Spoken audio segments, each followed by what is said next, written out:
조금 전에 우리 송건민 집사님이 대표기도 하면서 한국 교회가 지탄을 받고 있다.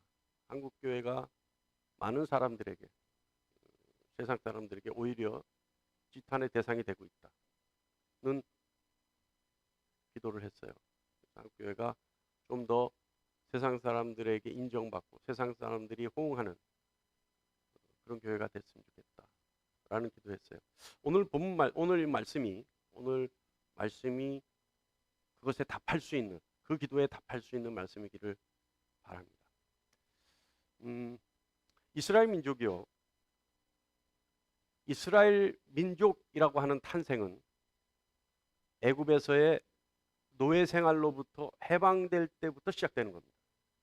그러니까 출애굽에서부터 이스라엘 민족이라고 하는 이름들이 탄생이 되는 거죠.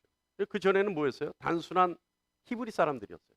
근데 출애굽하면서 이스라엘이라는 이름으로 민족의 이름이 만들어지는 거죠. 요셉이 애굽으로 갔을 때 그때 왕조는 힉소스 왕조입니다. 그 사람들은 셈족이기 때문에 이 아브라함과 거의 같은 족속이었어요. 그래서 굉장히 우호적이었죠. 그래서 요셉이 우리가 성경에서 알다시피 국무총리까지 올라가는 거 아닙니까? 그런데 그 시기에 있었던 그 힉소스 왕조가 무너져요. 어디에 무너지냐면 애굽 원주민들이 세우는 왕조에 무너져 버려요. 그래서 왕조가 바뀌어요. 통치자가 바뀌어요.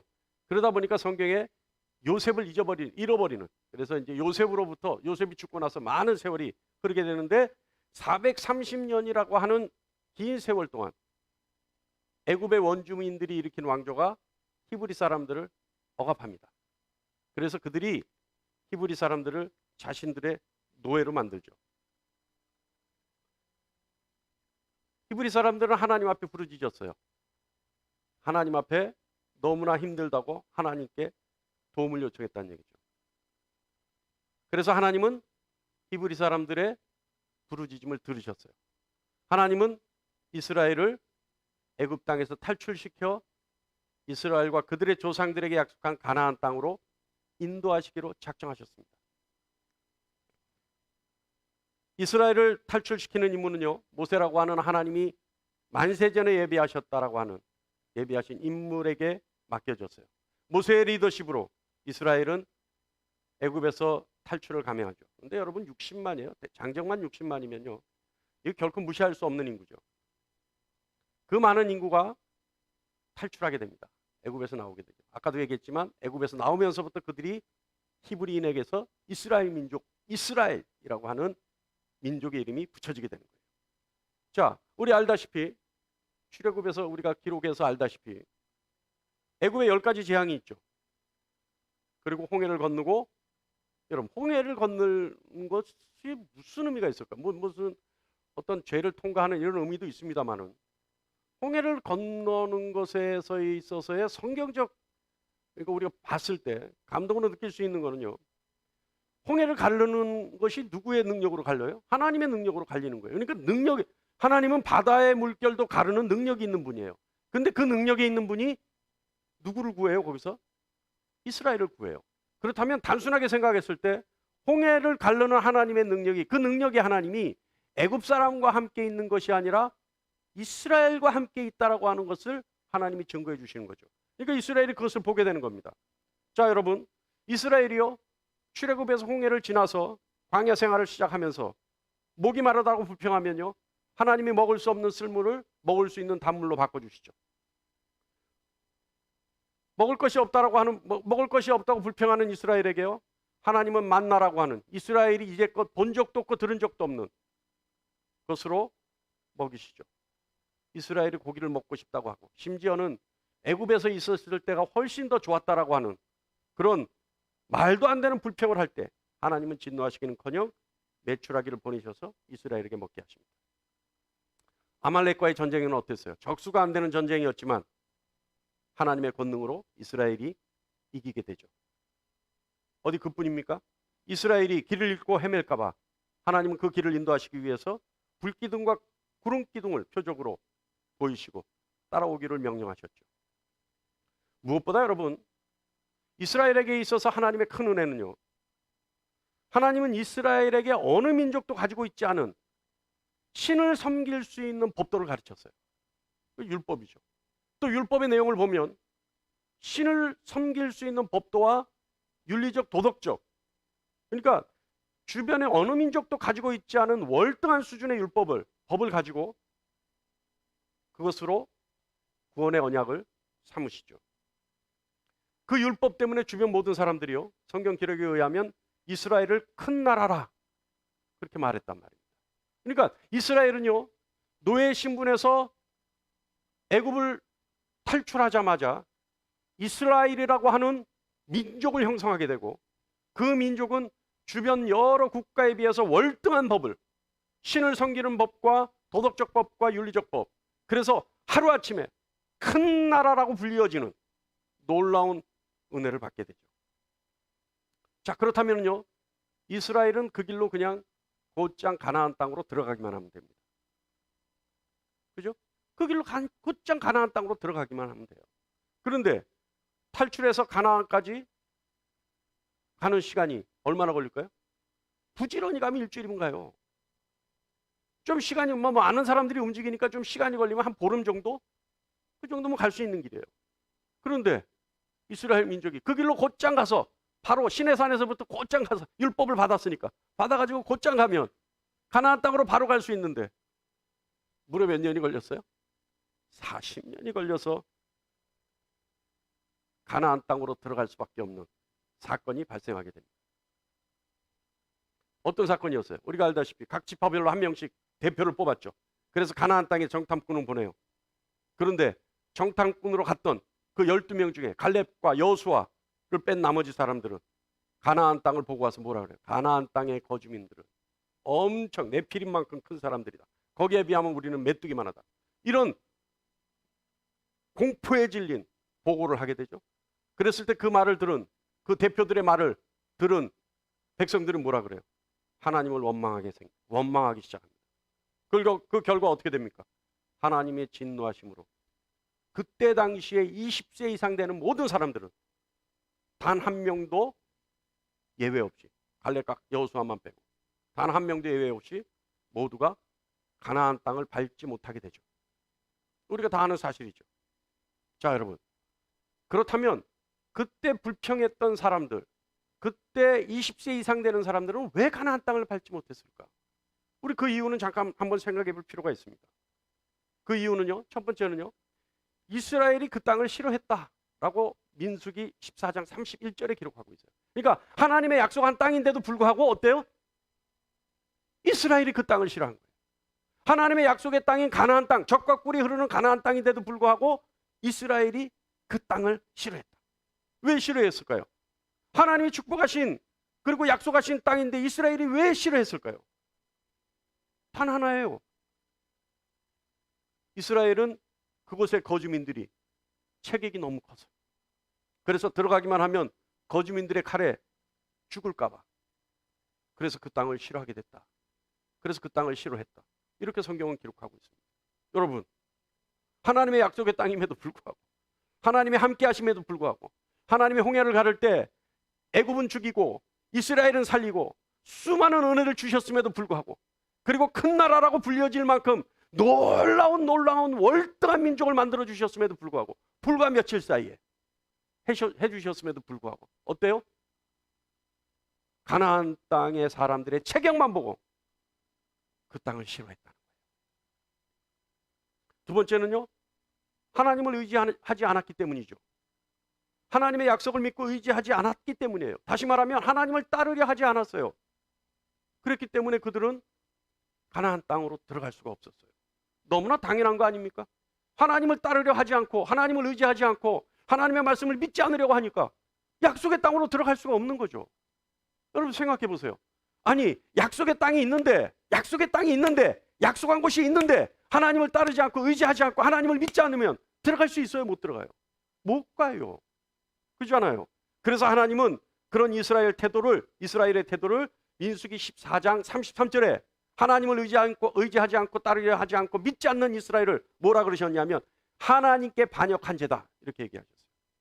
그러니까 단순하게 하나님의 약속을 믿지 않고 의지하지 않는 것, 이것은 그냥 단순한 불순종의 죄가 아니라 무슨 죄다? 하나님을 반역한 죄다. 놀라운 죄 아닙니까? 무서운 죄 아닙니까? 여러분 잘 생각해 보세요. 하나님의 약속을 믿지 않고 의지하지 않고 따르려 하지 않는 것, 불순종의 죄가 아니라 하나님을 반역한 죄가 된다. 놀라운 일 아니에요? 세 번째는요, 여러분, 이게 중요해요. 세 번째는요, 이스라엘이 가지고 있었던 노예 근성 때문에 못 들어가는 거예요. 여러분, 이스라엘이요, 애굽에서 430년의 긴 세월을 노예 생활을 했어요. 그렇다면요, 이 430년 이 긴 세월 노예 생활을 했다면요, 이스라엘 민족에게는 알게 모르게 자신의 몸에요, 이미 노예 근성이 몸에 배어 있는 거예요.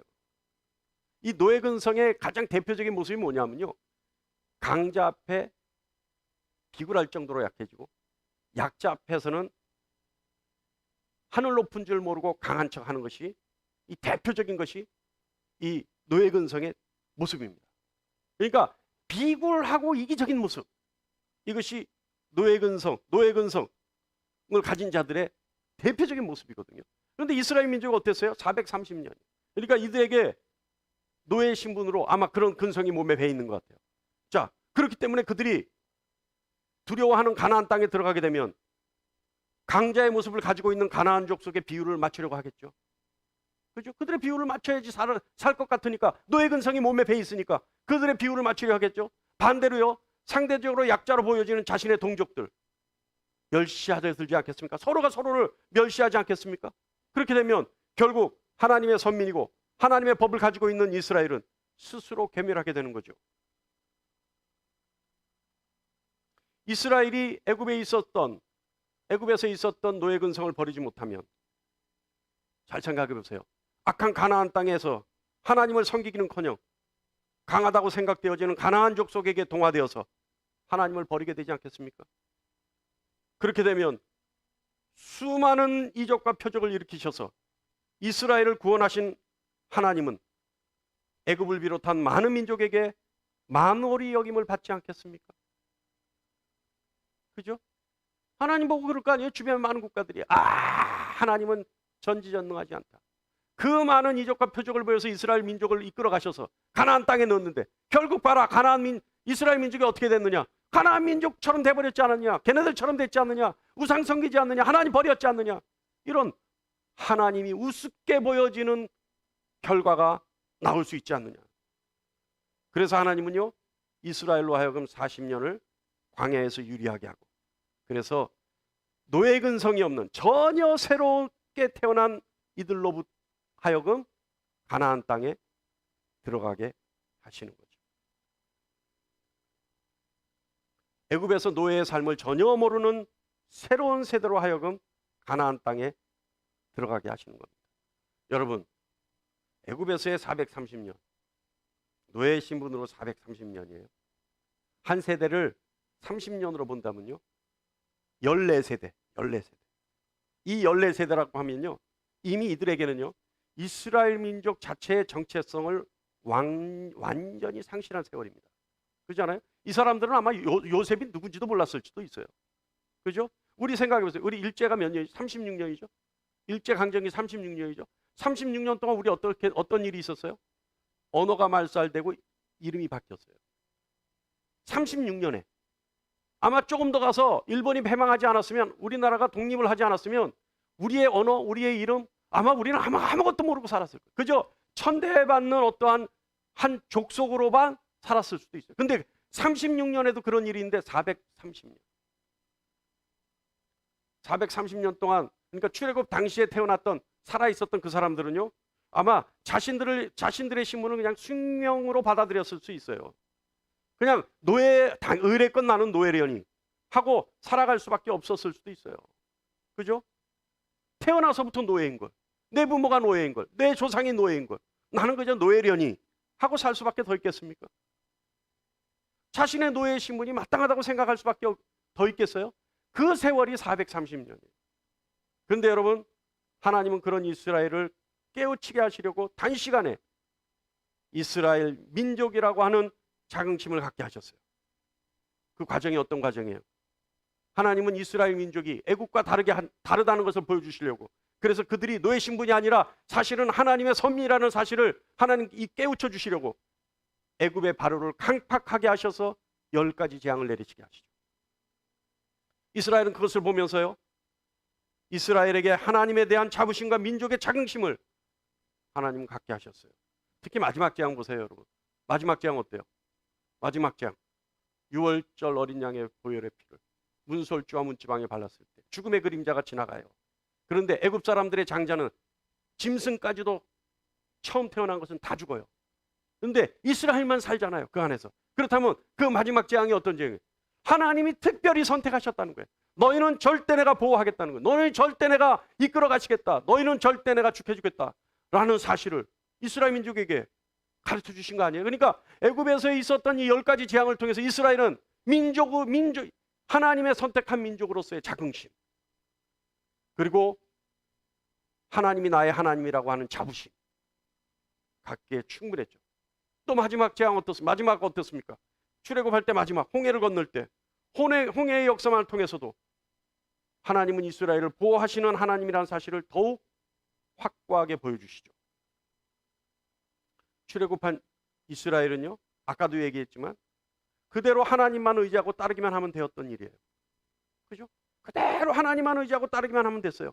믿고 따르기만 하면 하나님이 약속하신 가나안 땅이라는 구원의 길에 들어갈 수 있었습니다. 출애굽은 분명 이스라엘 민족에게는 노예의 삶에서 자유의 삶으로 들어가는 구원의 길이었죠. 잘 들으세요, 여러분. 출애굽 자체가 이스라엘에게는 구원의 길이었어요. 구원의 길이죠. 동의하십니까? 그죠? 출애굽 자체가, 홍해를 건너는 자체, 그 순간 이미 그들에게는 구원의 길이었어요. 그리고 그 구원의 길, 그 길 끝에는 가나안 땅이라고 하는 젖과 꿀이 흐르는 약속의 땅, 이스라엘에게 주시기로 한 약속의 땅이 있었죠. 그대로 하나님만 따르기만 하면 약속의 땅으로 들어가게 되는 겁니다. 그렇게 되어 있었죠. 누구도 부인할 수 없어요. 의심할 수 없는 하나님의 구원의 계획이 있었죠. 그런데 이스라엘은 하나님을 믿지 않고 의심하고 하나님을 의지하지 않고 반역한 죄를 지어서 약속의 땅으로 들어가지 못하는 신세가 됩니다. 하나님의 구원의 약속을 누리지 못하는 자들이 되죠. 이스라엘 민족은 애굽에서 탈출하면서 하나님이 다 알아서 해주시니까 이미 가나안 땅에서의 구원의 계획을 다 이루었다고 생각했는지 모릅니다. 애굽을 탈출해 노예 생활에서 구원을 얻고 자유를 누리자 가나안 땅으로 들어가야지만 확실한 구원의 약속을 성취할 수 있다는 사실을 망각해버렸는지도 모릅니다. 그래서 오늘 본문 22절의 말씀처럼 자기 자신을 속이는 자가 되었는지도 모릅니다. 그런데 천만의 말씀이죠. 어떻게 했어요? 그들은 다 이뤘다고 착각하고 자기 자신을 속인 결과 어떻게 됐어요? 그들은 광야에서 다 죽고 말았어요. 애굽에서 탈출한 노예라는 신분의 구원을 가나안 땅에서의 구원도 함께 이룬 줄로 착각해 자기 자신을 속이는 어리석은 자가 되고 마는 거죠. 오늘 22절 말씀처럼 그들은 행하는 자가 되었어야 했습니다. 행하는 자라는 뭐예요? 하나님을 의지하고 믿고 따르는 행하는 자가 되었어야 했어요. 그랬어야 가나안 땅에 들어가는 최종 구원의 목적을 이룰 수 있었습니다. 애굽에서 종로로 타던 습관과 근성을 버리고 하나님의 약속의 당사자로서의 모습을 갖추었어야 했어요. 그래서 행하는 자가 됐어야 했어요. 그러나 이스라엘은 스스로 속이는 자가 되어버렸습니다. 그래서 스스로 속인 결과 가나안 땅으로 들어가지 못하게 돼요. 야고보 사도는요, 야고보서를 읽어보면 바울이 말하고 있는 믿음의 의의와는 전혀 다르게 철저하게 행함을 강조하는 말씀들을 우리에게 남겨줬습니다. 나중에 이 바울 사도가 했던 말과 야고보 사도가 했던 말의 이 편지들을 가지고 한번 설교할 기회가 있었으면 좋겠습니다만 워낙 방대하기 때문에 한번 그런 기회를 갖겠습니다. 그런데 우리가 알다시피 바울은 오로지 의인은 믿음으로 말미암아 살리라. 믿음만이 의다. 믿음만이 중요하다. 믿음 외에는 아무것도 필요 없다. 라고 하는 것처럼 들려져요. 바울의 말이. 그런데 바울의 말에 비교해서 야고보는요. 뭐라 그래요? 행함이 없는 믿음은 믿음이 아니다라고 얘기하는 거예요. 바울과 전혀 반대되는 개념의 말을 하고 있는 것처럼 들려져요. 바울은 행함이 아니라 믿음이다. 야고보는 믿음도 행함이 없으면 믿음이 아니다. 전혀 다른 것처럼 들려진다 이 말이죠. 그런데 야고보 사도는요. 행함이 없으면 믿음도 없고 행함이 없어도 구원을 받을 수 있다는 것은 결과적으로 스스로 속이는 자라고 하는 이 말씀을 우리에게 강력하게 선포하고 있죠. 그리고 말씀을 듣고 행하지 않으면 거울로 자기 자신의 모습을 보고 그 모습을 곧 있는 자와 같다라고 말하고 있습니다. 오늘 본문 말씀이에요. 자, 22절 말씀 볼까요? 22절 말씀 다 같이 한번 읽어보겠습니다. 시작. 너희는 말씀을 행하는 자가 되고 듣기만 하여 자신을 속이는 자가 되지 말라. 자, 행하는 자가 되고 듣기만 하여 속이는 자가 되지 말라. 다시 말하면 말씀을 행하여 자신을 속이는 자가 되지 말라라고 하는 얘기가 똑같습니다. 그러니까 듣기만 하고 행하지 않는 자는 자신을 속이는 자다. 그리고 23절, 24절 말씀 보면 누구든지 말씀을 듣고 행하지 아니하면 자신을 속이는 자인데 그 자는 어떤 자예요? 거울로 자기의 생긴 얼굴을 보는 사람과 같다. 그래서 24절 보면 제 자신을 보고 가서 그 모습을 잊어버린다. 제가요 가끔 지하철을 타면요 가끔 봐요. 그런 학생들을, 여학생들인데 고등학생도 있고 좀 청년 학생들도 있는데 여학생들인데 끊임없이 그런 학생들 본 적 있어요? 지하철 안에 특히 있더라고요. 하여간 1분 간격으로 거울을 보는 거예요. 1분 간격으로. 나중에 안 되니까 거울이 없는 사람 뭘로 보는 줄 아세요? 네? 핸드폰으로 봐, 핸드폰. 그래서 나는 핸드폰 카메라로 보는 줄 알았어. 그게 아니라 핸드폰 그 유리가 깜깜하면 비치잖아요. 반사가 되잖아요. 그러니까 핸드폰으로도 보더라고. 근데 끊임없이 봐, 끊임없이. 왜 그러겠어요? 자기 자신의 자신이 없어서, 자기 자신의 모습에. 또 자기 자신의 모습을 뭐예요? 의심해서. 그리고 끊임없이 본다는 거, 조금 전에 봤던 그 모습을 잊어버렸기 때문에 보는 거 아니에요? 그죠? 야, 정말 대단해요, 대단해. 그러니까 정신없을 정도로. 근데 또 그런 학생들 보면 들고 있질 않아요. 백에 꼭 넣어. 그래서 백에서 꺼내서 또 봐. 또 넣어. 백에서, 야, 기가 막혀. 근데 오늘 야고보 사도가 이 얘기를 하는 거예요. 거울을 보는 사람과 같다. 자, 사실은 이 말씀이 좀 애매한 말씀이지만, 자, 이 말씀을 자세히 보면요, 어떻게 보면 되냐면, 이때 당시에 거울은 어떤 거울이었겠어요? 청동 거울, 이게 금속 거울이나 아주 형편없는 퀄리티가 낮은 그런 유리로 만든 거울이었을 거예요. 그러니까 오늘날에 우리가 생각하는 이런 거울과 달라요. 그러니까 봤음에도 불구하고 선명하게 보이지 않죠. 그리고 그런 거울로 자기 자신을 보았으니까 선명하게 본 것도 아니니까 정확하게 자기 자신을 볼 수도 없죠. 설사 봤다가 하더라도 사실 조금 전에 그 모습이 워낙 선명하지 못하고 불투명한 그런 모습이니까 오래도록 기억하기 어렵습니다. 그렇죠?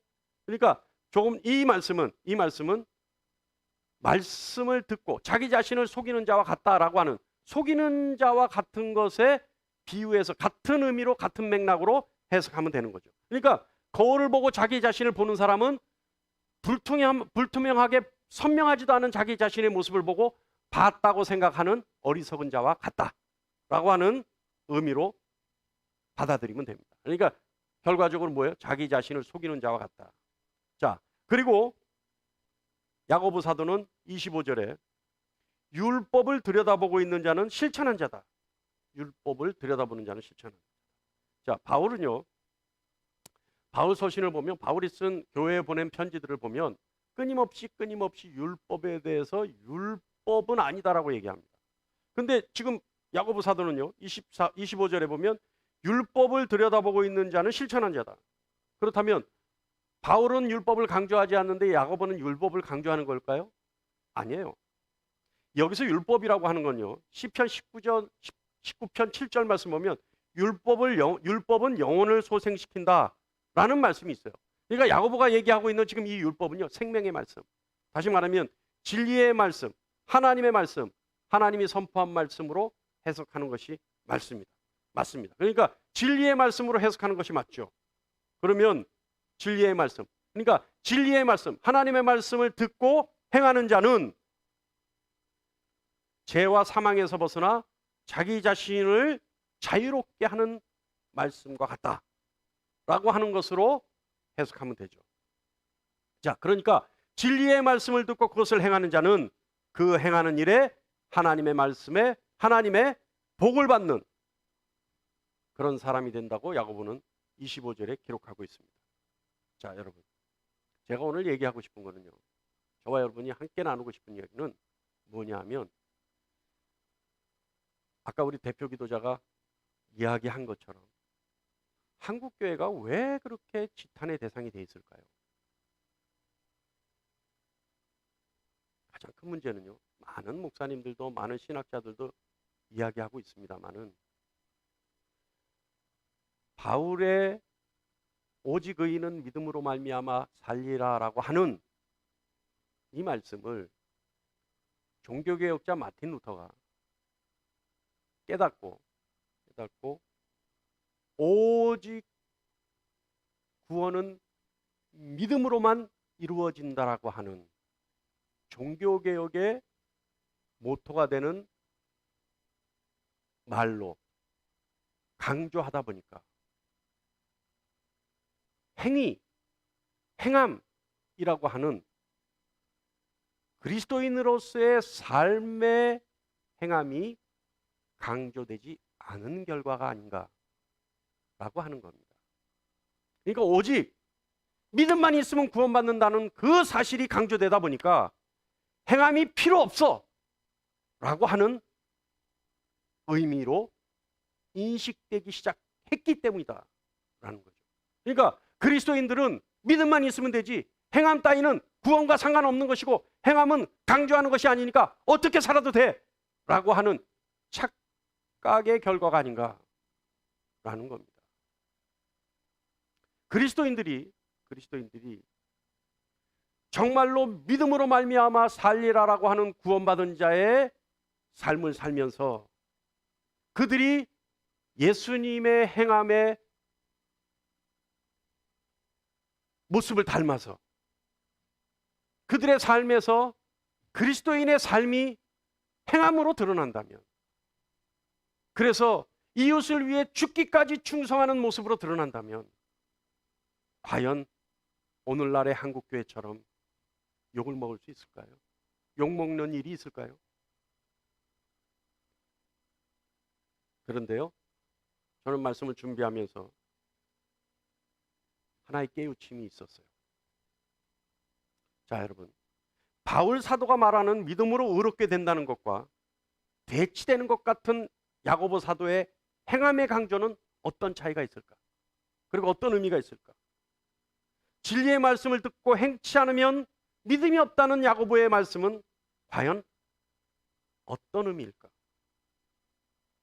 바울과 대치되는 것 같은 행함을 강조하는 야고보의 행함의 진정한 의도는 어떤 걸까? 저는요, 이 의문을 가지고 바울 사도의 서신을 보면서 놀라운 사실을 발견했어요. 뭐냐 하면 바울 역시 행함에 대해서 상당히 높은 비중을 가지고 말하고 있다는 사실입니다. 자, 오늘 간단하게 한 두 가지만 이야기하겠는데요. 야고보의 행함, 이것은 과연 바울이 말하는 어떤 것과 일맥상통할까? 믿음으로 말미암아 의롭게 된다라고 하는 이 바울의 말에 과연 야고보의 행함이 정반대로 대치되는 걸까? 아니면 서로가 같은 의미의 말을 하고 있음에도 불구하고 우리의 눈에, 우리의 귀에 다르게 느껴지는 걸까? 어떤 걸까?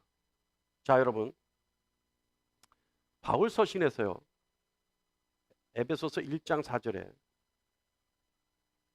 곧 창세전에 그리스도 안에서 우리를 택하사 거룩하고 흠이 없게 하시려고 라고 하는 말씀이 있습니다.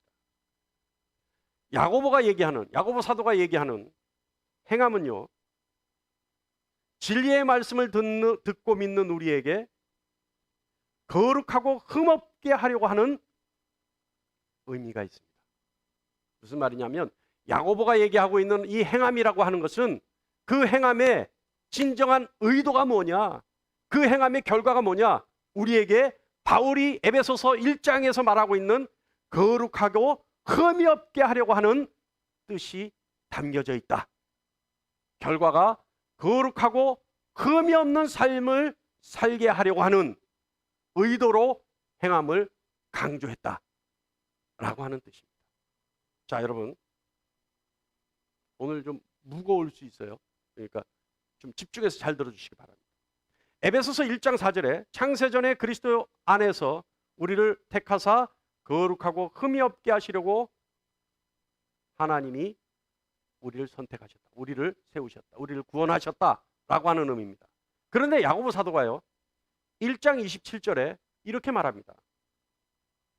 야고보서 1장 27절에 하나님 아버지 앞에서 정결하고 더러움이 없는 경건은 곧 고아와 과부를 그 환난 중에 돌보고 또 자기를 지켜 세속에 물들지 아니하는 것이니라.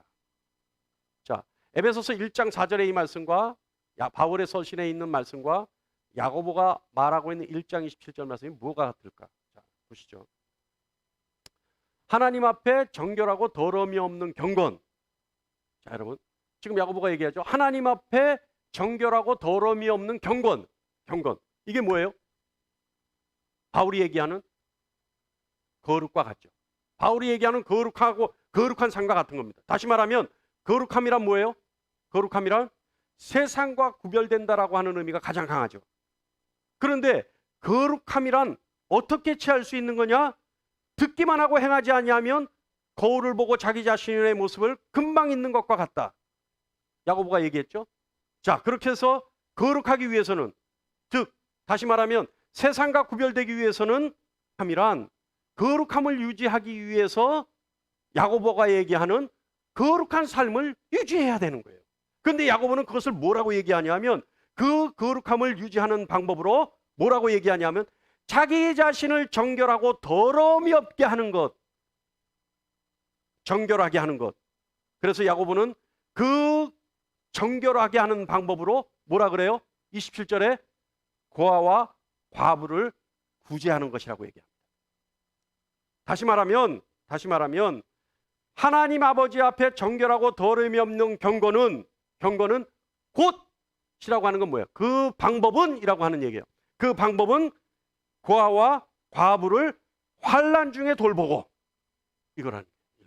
그리고 거룩의 행위가 또 하나 있어요. 뭐냐 하면, 여러분, 구제하는 건요 한 번으로 금방 끝나고 표가 안 나는 겁니까? 아니에요. 구제라는 것은 계속해서 구제의 삶을 살면 계속해서 그 사람의 삶이 표가 나는 거죠. 구제의 삶이 표가 나는 거죠. 그리고 또 하나가 있어요. 야고보는 뭐라고 하냐면 곧 고아와 과부를 환난 중에 돌보고, 또 하나가 있어요. 또 하나가 있는데 그 삶이 어떤 삶이냐? 자기를 지켜 세속에 물들지 않게 하는 삶. 이 두 가지가 거룩한 삶이라는 거예요. 할렐루야. 이해하십니까? 야고보는요 짧게 얘기하면 구제하는 삶과 자기 자신을 지켜 세속에 물들지 않게 하는 삶이 뭐예요? 거룩한 삶이죠. 그러니까 바울은 단순하게 한마디로 거룩한 삶이라고 했는데, 거룩한 것은 무엇이다? 세상과 구별되는 삶이에요. 그런데 그것을 야고보는 좀 더 풀어서 얘기했는데 뭐라고 했느냐 하면 세상과 구별되는 삶은 열심히 구제하고 자기를 세속에 물들지 않게 하는 삶을 사는 것이 세상과 구별된 삶이다. 할렐루야. 그것이 결국 뭐다? 거룩이란 말로 일맥상통하게 되는 거죠. 야고보가 강조하는 것이 그겁니다. 야고보가 강조하는 것이. 그래서 25절에 그런 삶을 사는 삶, 구제하고 세속에 물들지 않게 하는 삶을 통해 그 행하는 일에 복을 받으리라 라고 바울은 얘기합니다. 다시 말하면 구원의 상속자가 되리라 라고 얘기하는 거죠. 여기까지 말씀 이해합니까? 할렐루야. 예. 출애굽한 이스라엘이요, 끝까지 하나님의 말씀에 순종하고 하나님만을 의지하고 자신들을 율법을 지닌 거룩한 민족으로서 그 삶을 유지했더라면 어떻게 됐을까요? 갈렙과 여호수아처럼 그들도 가나안이라고 하는 구원의 길에 들어갈 수 있었을 겁니다. 야고보 사도는 25절에 분명히 말하죠. 진리의 말씀을 듣고 실천하는 자가 되어 그 행하는 일에 복을 받으라. 저는요, 굳이 더 이상 한국교회 현실을 말하고 싶지 않습니다. 다만 야고보 사도와 바울 사도가 말하는 것처럼 경건과 세속에 물들지 않는 거룩하고 흠이 없는 모습을 통해 한국교회는 다시 일어설 수 있다고 저는 믿습니다. 오늘 한국교회가 과연 이렇게 천대받는 현실, 저는 회의적이라고 생각할 수 있죠. 그러나 어떻습니까, 여러분? 바울이 말하고 야고보가 말하는 거룩한 삶, 다시 말하면 삶을 통해, 행함을 통해 세속에 물들지 않고 거룩한 삶을 사는 그리스도인의 모습을 통해서 한국교회가 다시 재평가받을 수 있다고 저는 확신합니다. 할렐루야. 자, 야고보가 사도가 말하는 행함에 있어서의 두 번째 의미는 뭘까? 행함이라고 하는 것의 두 번째는 뭘까? 야고보가 얘기하는 행함은 어떤 행함을 말하는 것일까라고 하는 뜻입니다. 야고보가 말하는 행함은요, 성령의 이끄심에 순종하여 성령의 능력으로 사는 삶을 말하는 것. 할렐루야. 할렐루야. 내부가 좀 더워요? 저번 주에 제가 예배가 끝나고 나서 여러분께 부탁을 드렸어요.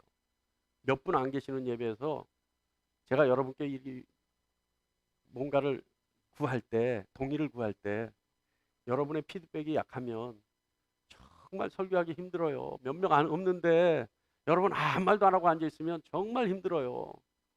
그렇게 부탁을 드렸었죠? 드렸어요, 안 드렸어요? 오늘 그때 지난주에 말씀을 좀 상기하셔서 열심히 호응해 주시기 바랍니다. 자, 야고보가 얘기하는 이 행함은요, 어떤 행함이냐면, 야고보가 얘기하는 이 행함이 어떤 행함이냐면 성령의 이끄심에 순종해서 성령의 능력으로 살아가는 삶을 말하는 거예요. 왜냐하면 행함은 성령의 이끄심에 순종하여 성령의 능력으로 살아가는 삶의 증거이기 때문에 그렇습니다. 그러니까 성령의 능력으로 살아가는, 성령의 이끄심을 통해 성령의 능력으로 살아가는 사람의 삶의 증거는 무엇으로 나타난다? 행함으로 나타난다는 거예요. 행함으로. 이해하세요? 그게 야고보가 얘기하는 행함의 증거예요. 자, 바울 사도가 쓴 서신서 골로새서 1장 29절 말씀 보면, 나도 내 속에서 능력으로 역사하는 이의 역사를 따라 힘을 다하여 수고하노라, 이렇게 얘기합니다. 자, 지금 바울은 뭘 얘기할까요? 내 속에서 능력으로 역사하는 이, 누구예요? 성령이죠. 내 속에서 능력으로 역사하는 이 성령, 그러니까 나도 내 속에서 능력으로 역사하는 이의 역사, 그러니까 성령의 역사를 따라 힘을 다하여 수고하노라. 이해하십니까? 이해하세요? 자, 이 말씀 다 같이 읽어볼게요. 시작. 나도 내 속에서 능력으로 역사하시는 이의 역사를 따라 힘을 다하여 수고하노라. 자, 이것을 줄여서 얘기하면 어떻게 해요? 성령의 역사를 따라 힘을 다하여 수고하노라. 맞습니까? 맞습니까? 동의하십니까? 이거란 말이에요. 그러니까 내 속에서 능력으로 역사하시는 이, 다시 말하면 성령의 역사. 자, 그렇다면요, 성령은 우리 안에서 왜 역사하시는 걸까요? 오늘 이 말씀 보면 성령은 우리 안에서 왜 역사하시는 거예요? 조금 전에 골로새서 말씀에 의하면 성령이 우리 안에서 역사하시는 이유는 성령의 능력을 우리가 받게 하기 위해서 우리에게 역사하시는 거예요. 이해하십니까? 할렐루야. 그리고 성령의 능력을 받은 우리가 성령의 능력으로 하나님이 허락하신 자신의 삶을 살게 하기 위해서 성령이 우리 안에서 역사하시는 거죠. 믿는 자는 성령의 내주와 함께 성령의 역사가 일어나는데, 그 이유는 성령의 역사를 따라 능력을 받아서 성령의 이끄심을 따라 능력의 삶을 살게 하기 위한 하나님의 목적이 있기 때문에 성령의 내주가 있다는 거예요. 할렐루야. 바울은 얘기하는 거예요. 그래서 성령의 능력을 받는 내가 성령의 능력으로 힘을 다해 살기를 원한다. 콜로새서 말씀이 그렇게 하는 거예요. 좀 전에 얘기했듯이 성령의 내주는 결과적으로 우리가 성령의 능력으로 자신의 삶을 채워가기 위한 것이다 라고 하는 겁니다. 그런데 놀랍게도요, 야고보 사도 역시 이렇게 얘기를 해요. 자, 야고보서 2장 18절 말씀 보면, 어떤 사람은 말하기를 너는 믿음이 있고 나는 행함이 있으니 행함이 없는 내 믿음을 내게 보이라. 나는 행함으로 내 믿음을 내게 보이리라. 자, 다 같이 한번 읽어볼까요? 시작. 어떤 사람은 말하기를 너는 믿음이 있고 나는 행함이 있으니 행함이 없는 내 믿음을 내게 보이라. 나는 행함으로 내 믿음을 내게 보이리라. 자, 이게 무슨 말이냐면, 바울은요, 사도행전 19장 2절 말씀에 너희가 믿을 때 성령을 받았느냐라고 물어봅니다. 너희가 믿을 때 성령을 받았느냐. 이 말은 무슨 말이냐면, 믿음과 성령의 임재, 다시 말하면 믿음과 성령의 내주는 같은 의미라고 생각하고 바울이 말한 거예요. 다시 말하면 믿는 사람은 성령을 받은 사람이고 성령 받은 사람은 믿는 사람이라고 하는 의미입니다. 이해하시죠? 그렇다면 같은 의미로 야고보서 2장 18절 말씀을 읽어보면, 해석하면 그거예요. 너는 믿음이 있고 나는 행함이 있으니 내 믿음을 내게 보이리라. 무엇으로? 행함으로. 야고보는요, 나의 행함으로 성령의 내주를 증명하겠다라고 하는 말입니다. 아까도 얘기했지만 행함은 성령의 이끄심에 순종하여 성령의 능력의 삶을 살아가는 증거입니다. 말씀을 듣고 실천하지 않으면 그것으로 끝나지만 말씀을 듣고 실천하면, 행하게 되면 성령의 능력으로 복을 받게 된다는 뜻이죠. 동의하십니까? 갈라디아서 5장 22절에요. 우리가 잘 알다시피 바울은 성령의 열매에 대해서 얘기합니다. 사랑과 희락과 화평과 오래 참음과 자비와 양성과 충성과 온유와 절제, 이 9가지 성령의 열매, 여러분 다 알고 있죠? 여기서 충성이라고 하는 것은 사실은 원어로 보면 믿음이라고 하는 거예요. 그래서 믿음도 성령의 열매예요. 자, 그런데 바울 사도가 얘기하는 사랑과 희락과 화평과 오래 참음과 자비와 양성과 충성과 온유와 절제, 이 9가지 열매를 야고보 사도도 똑같이 얘기하고 있다. 야고보서 3장 17절 말씀 보면, 오직 위로부터 나는 지혜는 성결하고 다음에 화평하고 관용하고 양순하며 긍휼과 선한 열매가 가득하고 편건과 거짓이 없나니. 할렐루야. 제가 이건 다음에 한번 왜 같은 말인지 설명을 한번 할게요. 그러니까 사랑과 희락과 자비와 오래 참음과 사랑과 희락과 평강인가요? 사랑과 희락과 평강과 오래 참음 자비 양선 충성과 온유와 절제, 이 9가지 열매가 지금 야고보가 얘기하는 위로부터 나는 지혜는 성결과 화평과 관용과 양성과 긍휼과 선한 열매가 가득한 편견과 거짓이 없나니. 이걸 9가지로 생각하면 안 돼. 여기에 2가지가 합쳐져 있는 말도 있어요. 선한 열매 뭐 이런 걸 보면요. 그러니까 바울과 같이 야고보도 성령의 열매를 얘기하고 있다는 거예요. 더 무서운 말은 바울이 디도서에 기록하고 있는 말에 있습니다.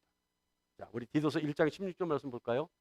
디도서 1장 16절 말씀 보면요, 바울이 뭐라고 얘기하냐면, 그들이 하나님을 시인하나 행위로는 부인하니 가증한 자요 복종하지 아니하는 자요 모든 선한 일을 버리는 자니라. 바울이 이렇게 얘기한다는 거예요. 바울도 루터가 발견했듯이 오직 의인은 믿음으로 말미암아 살리라라고 하는 놀라운 진리의 비밀을, 복음의 비밀을 말했지만, 바울 역시도 뭘 얘기했다고요? 그 진리를 아는 자, 믿는 자들이 행함을 하지 않으면 그들은 하나님을 시인하나 부인하는 꼴이 되는 것이고 가증한 자고 모든 선한 일을 버리는 자가 된다라고 바울도 말하고 있다는 겁니다.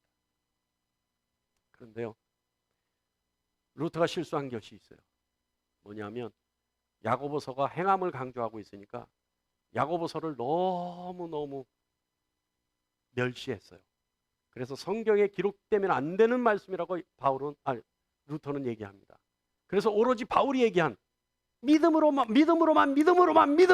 구원에 이른다라고 하는, 그래서 행위는 필요가 없다라고 하는 그런 말들을 루터가 강조하게 되죠. 그런데 사실은 이 말씀을 제가 한 2주를 준비했는데요. 그래서 이 말씀을 말하고 싶은 게 너무 많은데 이걸 막 끼워넣다가 보니까 제대로 전달이 안 되는 것 같아요. 그런데 제가 말씀을 보고, 야고보서 말씀을 보고 바울이 얘기한 서신을 다 읽어보니까 바울도 똑같이 야고보와 같이 얘기하고 야고보 역시 바울과 같이 얘기하고 있더라는 거죠. 바울 서신에서 야고보가 얘기하고 있는 것들이 딱 맞아 떨어지는 것들이 전부에 걸쳐서 나타나고 있더라 이거죠. 여러분, 행함은요, 거룩하고 흠이 없는 하나님의 자녀들이 성령의 이끄심에 순종하여 성령의 능력으로 살아가게 하는 믿음의 방식이고 증거입니다.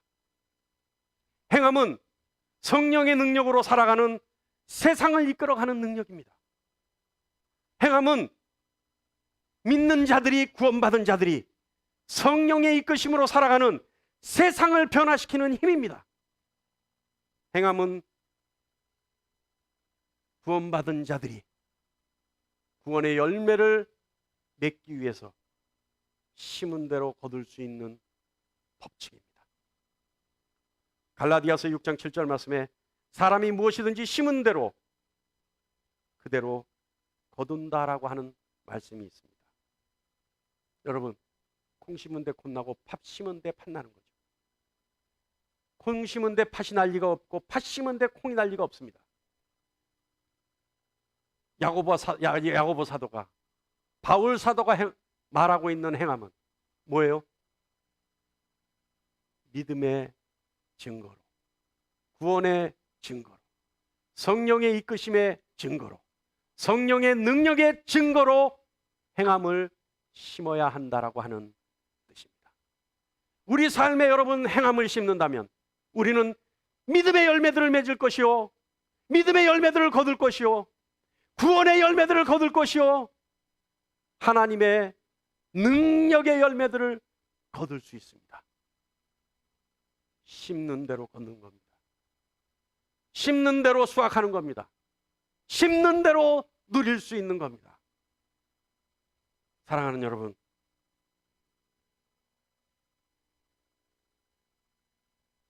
믿음으로 행함을 심을 수 있는 저와 여러분이 되기를 간절히 바랍니다. 하늘의 신령한 복으로 가득 채우는 저와 여러분이 되기를 간절히 축원합니다. 25절 말씀 읽어보면요, 자유롭게 하는 온전한 율법을 들여다보고 있는 자는 듣고 잊어버리는 자가 아니요 실천하는 자니 이 사람은 그 행하는 일에 복을 받으리라.